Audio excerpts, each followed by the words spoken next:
नमस्कार, मी अमिता. श्री स्वामी समर्थ. अशा काही सालस व्यक्ती असतात. खूप प्रेमळ असतात. सगळ्यांना हव्या-हव्याशा वाटत असतात. एवढा प्रेम करतात आपल्यावरती, एवढं आपुलकी आपल्याला दाखवतात, की त्यांचं हे प्रेम, त्यांचा हा लोभसपणा, त्यांची ही आपुलकी काही काळाला कधीतरी की नाही नकोशी वाटते. आमच्याकडे एक मांजर आहे.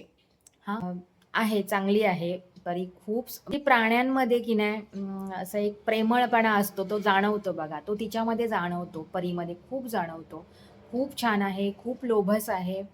आपलं प्रेम व्यक्त करताना ती परी ओरडून व्यक्त करते. म्हणजे समजा आता हा माझ्या मागे तुम्हाला जिना दिसतोय, त्या जिन्यावरनं मी जात असले म्हणजे ना त्यावेळी त्यांना कसं कळतं समजत नाही. ती लगेच मागून येतात. सगळीच मांजरं येतात मागून.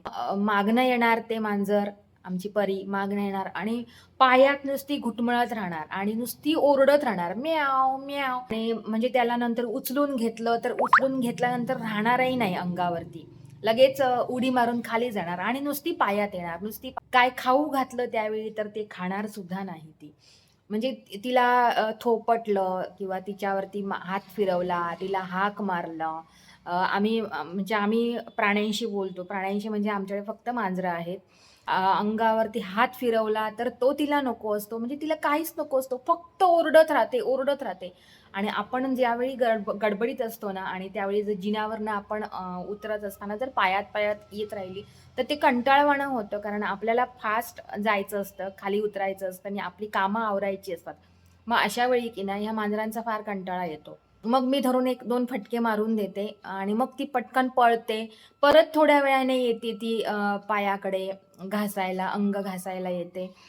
असं तिचं चालू असतं. म्हणजे इतका लोभसपणा आपण म्हणजे इतका चांगुलपणा समोरच्याला दाखवतो, की तो चांगुलपणा पण त्यांना नकोसा होतो. ज्यावरती आपण प्रेमाचा वर्षाव करत असतो, त्यांच्यावरती मायेचा वर्षाव करत असतो. इतकी त्यांना आपण आवडीने जवळ घेत असतो अशा माणसांना की नाही ठराविक वेळेनंतर त्यांना ते नको होतं. म्हणजे मला असं सांगायचं आहे, की आपला चांगुलपणा पण समोरच्याला नकोसा होतो आणि आपला चांगुलपणा सुद्धा अशा पद्धतीने कोणालाही व्यक्त करायचा नसतो. आपला चांगुलपणा दाखवण्यासाठी खूप गोष्टी असतात. मी आता तुम्हाला हे प्राण्याचं उदाहरण दिलं, पण असं माणसं सुद्धा करतात. आपल्या आयुष्यामध्ये जी काही माणसं असतात ना, चांगुलपणा त्यांचा नकोसा वाटतो आपल्याला. बरोबर ना? माझे जर विचार तुम्हाला आवडले असतील तर नक्की लाईक करा, शेअर करा, कमेंट करा आणि हो, सबस्क्राईब करायला विसरू नका. परत भेटूया एका छानशा नवीन व्हिडिओसोबत. तोपर्यंत bye bye, take care. Shri Swami Samarth. Bye.